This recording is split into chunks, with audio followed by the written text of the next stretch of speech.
Samantala, ilang kaanak ng SAF-44 ang dismayado dahil hindi pare-pareho ang nakuwang parangal ng mga pulis na pumanaw dahil sa naturang engkwentro. Narito report ni Mariz Umali. Suot-suot pa rin ni Ginang Delia Senin ang t-shirt na may panawagan ng hustisya para sa pagkamatay ng kaniyang anak na si PO2 Romeo Senin, isa sa SAF-44. Inaasahan nilang Medal of Valor ang matatanggap ng kaniyang anak matapos nitong magbuwis ng buhay. Pero nadismaya sila nang malamang dalawa lamang ang gagawaran nito sa 44 na namatay sa engkwentro. Yan ang masakit. Sila lahat ang namatay, dapat parehas sila na matanggap. Hindi lang yung isa o dalawa lang ang makatanggap na ganun. Pero yan ang inasahan sa lahat ng pamilya, na lahat ang matanggap, yun ang Medal of Valor.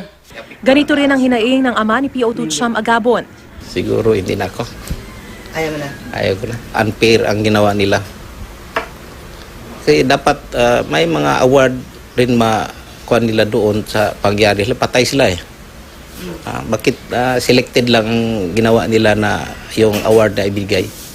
Ang byuda ni PO2 Agabon na si Cornelly, binigyan daw ng trabaho ng gobyerno bilang nurse sa Iligan City, pero hindi naman daw nabibigyan ng sweldo sa tamang oras. Kaya balak nitong mag-abroad ulit para matustusan ang pangangailangan ng dalawa nilang anak. Kasinungalingan din daw ang sinasabi ng gobyerno na naibigay na sa mga kaanak ng SAF-44 ang mga benepisyo at tulong na ipinangako nito. Ang ama ni SAF-44 Police Senior Inspector Cyrus Aniban na nasa Kalinga, ipinagtataka rin kung bakit inihiwalay pa at dadalawa lang sa SAF-44 ang gagawaran ng Medal of Valor.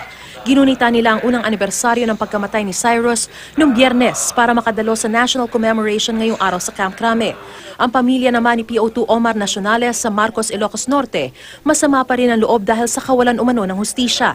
Kaya naman pabor sila sa muling pag-iimbestiga ng Senado sa nangyaring engkwentro sa Mama Sapano. Nag-alay sila ng atang bilang pag-alala sa pumanaw na anak.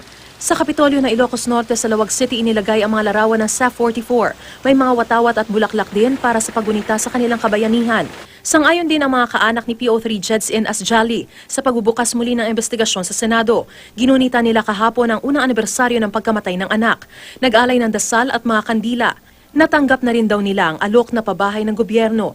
Pero ang ipinangakong trabaho at scholarship para sa mga naulila ni PO3 Jedsin, hindi pa rin daw naibibigay.